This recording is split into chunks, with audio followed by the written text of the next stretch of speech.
എല്ലാ പ്രിയപ്പെട്ട പ്രേക്ഷകർക്ക് നമ്മുടെ പുതിയൊരു വീഡിയോയിലേക്ക് വീണ്ടും സ്വാഗതം. ഇത് ബ്ലാസ്റ്റേഴ്സ് സൂക്കർ.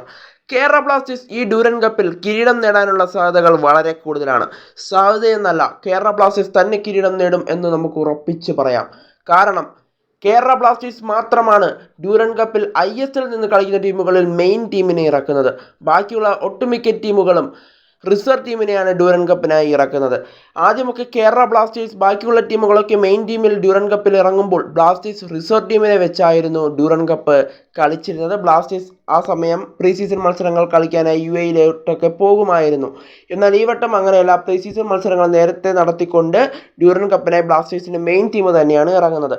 എന്നാൽ ഈ ഡ്യൂറൻ കപ്പിൻ്റെ പ്രത്യേകത എന്താണെന്ന് വെച്ചാൽ ബ്ലാസ്റ്റേഴ്സ് ഒഴിച്ച് ബാക്കി മിക്ക ടീമുകളും അവരുടെ റിസർവ് ടീമിനെയാണ് ഇറക്കുന്നത്. മോഹൻ ബഗാൻ അടക്കം അവരുടെ റിസർവ് ടീമിനെയാണ് ഇറക്കിയിരിക്കുന്നത്. എന്തായാലും ബ്ലാസ്റ്റേഴ്സാണ് മെയിൻ ടീമിനെ ഫുൾ സ്ക്വാഡുമായി ഇറങ്ങുന്നത്. പഞ്ചാബ് FC ഒക്കെ ആകട്ടെ പകുതി അവരുടെ മെയിൻ ടീമിലെ ആളുകളും അതുപോലെ തന്നെ പകുതി റിസർവ് ടീമിലെ ആളുകളെയും ഉൾക്കൊള്ളിച്ചുകൊണ്ടാണ് അവരും ഇറക്കുന്നത്. Mumbai city full reserve ടീമിനെയാണ് ഇറക്കിയിരിക്കുന്നത്. Mohan ബഗാനും അതുപോലെ തന്നെയാണ് ഇറക്കിയിരിക്കുന്നതെന്നാണ് മനസ്സിലാക്കാനായിട്ട് സാധിക്കുന്നത്. എന്തായാലും ഇത് വെച്ച് നോക്കുകയാണെങ്കിൽ ബ്ലാസ്റ്റേഴ്സിന് ഡ്യൂറൻ കപ്പിലെ കിരീടം ഉയർത്താൻ പറ്റിയ അവസരമാണ്. കിരീടമില്ല എന്ന ശാപം ബ്ലാസ്റ്റേഴ്സിന് മാറ്റാൻ ഈ ഡ്യൂറൻ കപ്പിലൂടെ കഴിയും. പുതിയ പരിശീലകനാണ് ബ്ലാസ്റ്റേഴ്സിന്. അതുപോലെ തന്നെ പുതിയ താരങ്ങൾ വന്നിട്ടുണ്ട്.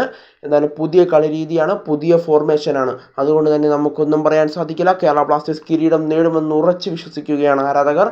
എന്തായാലും കിരീടമില്ല എന്ന ശാപം ബ്ലാസ്റ്റേഴ്സിന് മാറ്റാൻ ഈ ഡ്യൂറൻ കപ്പോട് കഴിയട്ടെ എന്ന് നമുക്കപ്പോൾ ആശംസിക്കാം.